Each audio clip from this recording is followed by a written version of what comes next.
Hello everyone, আসসালামু আলাইকুম। কি অবস্থা সবার? আশা করছি সবাই ভালো আছেন। তো দেখতে দেখতে কিন্তু রোজার মাস অলমোস্ট শেষ হয়ে গেল, তাই ভাবলাম আমার কাজিনরা সবাই মিলে আর আমার আশেপাশে নেইবার যারা আছে সবাই মিলে একসাথে একটু ইফতার করি।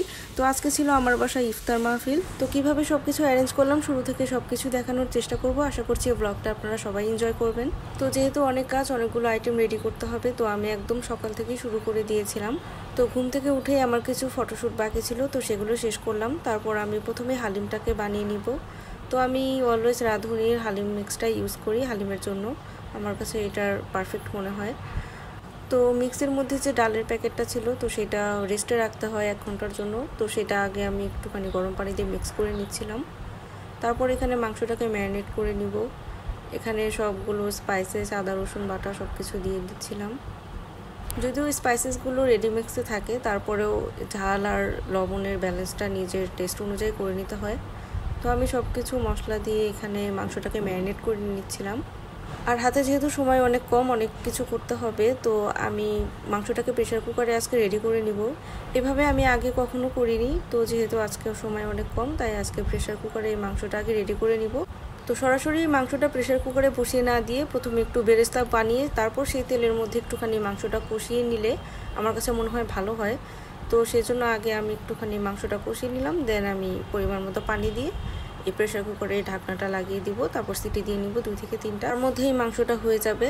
তো এখানে মাংসটা হয়ে গিয়েছে, আমি আর একটা প্যানের মধ্যে এটাকে ট্রান্সফার করে নিয়েছি। তারপর সেই ডালের যে মিক্সচারটা রেডি করে রেখেছিলাম সেটা দিয়ে দিলাম। আর আমি এখন ডিটেলসে কিছু বলছি না, কারণ এই হালিমের রেসিপিটা অলরেডি আমার পেজে দেওয়া আছে, আমি আপলোড করে দিয়েছি। আপনারা যারা দেখেননি চাইলে কিন্তু দেখে আসতে পারেন। বাই দ্য ওয়ে, হালিমটা কিন্তু অনেক বেশি মজা হয়েছিল, আপনারা চাইলে কিন্তু দেখতে পারেন। তো 12টা 1টার মধ্যে হালিমটা আমি রেডি করে ফেলেছিলাম। তারপর এখানে এখন বেসনের একটা মিক্স বানিয়ে নিব, প্রিমিক্সটা বানিয়ে রাখবো। প্রিমিক্সটা বানিয়ে রাখলে অনেক বেশি ইজি হয়, পরিমাণ মতো নেওয়া যায়, আবার অনেকটা টাইম কম লাগে। তো আমি প্রিমিক্সটা কীভাবে রেডি করলাম সেটার ডিটেলস ভিডিও ইনশাল্লাহ আপনাদের সাথে শেয়ার করব। আর বেসনটার মিক্সচারটার ভালো মতো রেডি করার জন্য, পারফেক্ট করার জন্য অবশ্যই কিন্তু এটাকে স্ট্রেন করে নিতে হবে। তো আমি স্ট্রেন করে নিয়ে এখানে সবগুলো স্পাইসেস দিয়ে দিলাম। তো কতটুকু পরিমাণ বেসন লাগবে এটা নিয়ে আমি অনেক বেশি কনফিউশনে ছিলাম, তাই 1 কাপ আমি উঠিয়ে রাখলাম। তো যদি লাগে পরে আবার মিক্স করব। তো প্রিমিক্সটা আমি দুপুরের দিকে বানিয়ে রেখেছিলাম। প্রিমিক্সে কিন্তু সব ইনগ্রিডিয়েন্টস অ্যাড করা যাবে না, পানিটা কিন্তু পরে অ্যাড করে এটাকে গুলে নিতে হবে। তো বিকালবেলা আমি এই কাজটা করে নিচ্ছিলাম। তো বেসনটা আমি রেডি করে নিলাম। তারপর এখন ডিম চপটা রেডি করে নিব। এখানে আলুর যে মিক্সচারটা সেটা রেডি করে নিব। তো লবণ, বেরেস্তা আর চিলি ফ্লেক্স এই সব কিছু দিয়ে আমি আলুটাকে মিক্স করে নিলাম। তারপর এখানে ডিমগুলো সিদ্ধ করে মাঝখান দিয়ে একটা করে কেটে দিলাম। তারপর এই সব কিছু রেডি করে নিলাম।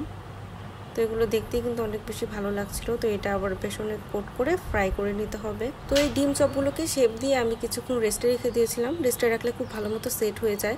তো আমি আবার বেসনের কাছে চলে আসলাম। তো বেসনের লাস্ট ফিনিশিংটা আমি দিয়ে নিচ্ছিলাম, আরও কিছু ইনগ্রিডিয়েন্টস অ্যাড করার থাকলে সেগুলো করে নিচ্ছিলাম। তো বেসনটা একদম রেডি হয়ে গেছে, এখন আমি বেগুনিটা ফ্রাই করে নিব। তো এখানে স্লাইস করে নিয়েছি বেগুনটা। তো তেলটাকে ভালো মতো গরম করে এখানে বেগুনগুলোকে বেসনের মধ্যে কোট করে আমি দিয়ে দিচ্ছিলাম।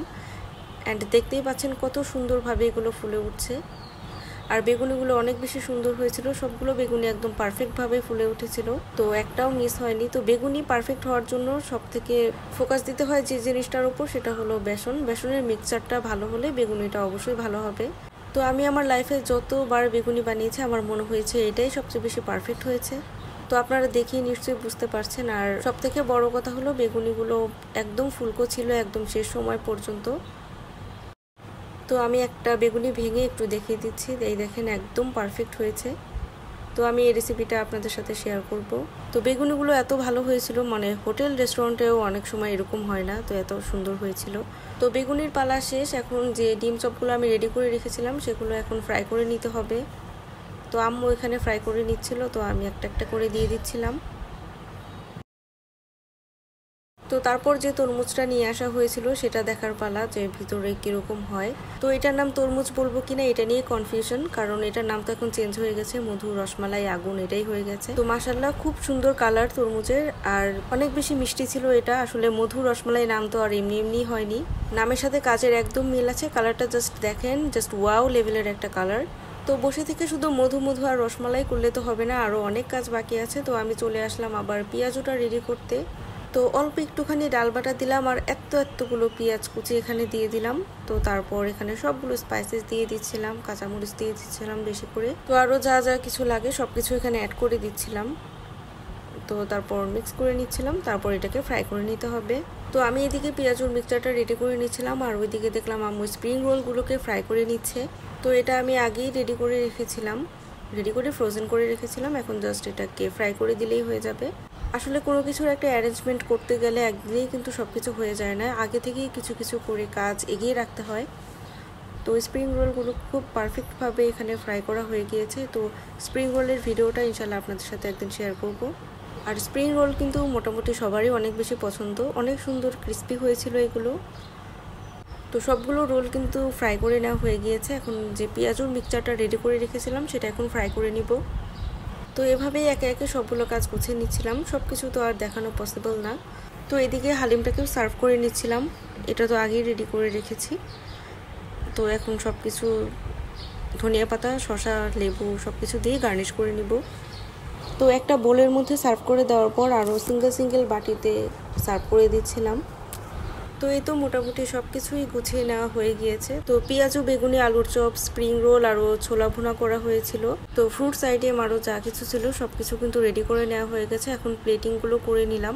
তো প্লেটিং করতে কিন্তু বেশ অনেকটা টাইম লেগে গিয়েছে। তো সবগুলো প্লেট একসাথে দেখতে কিন্তু অনেক বেশি সুন্দর লাগছে। আর সবাই মিলে একসাথে ইফতার করার মজাটাই কিন্তু আলাদা। কম বেশি আমরা সবাই কিন্তু রমজান মাসে এই ইফতার মাহফিলটা করে থাকি। তো একসাথে ইফতার করতে কিন্তু অনেক বেশি ভালো লাগে। তো শত ব্যস্ততার মাঝে অনেক কষ্ট করে কিন্তু ভিডিওটা শ্যুট করা হয়েছে। তো আপনারা অবশ্যই জানাবেন যে আজকের ব্লগটা আপনাদের কাছে কেমন লাগলো। তো আজকের মতো আমার ব্লগটা এখানেই শেষ করছি, আবারও চলে আসবো নতুন কোনো ব্লগ নিয়ে। আজকের মতো বাই বাই সবাইকে।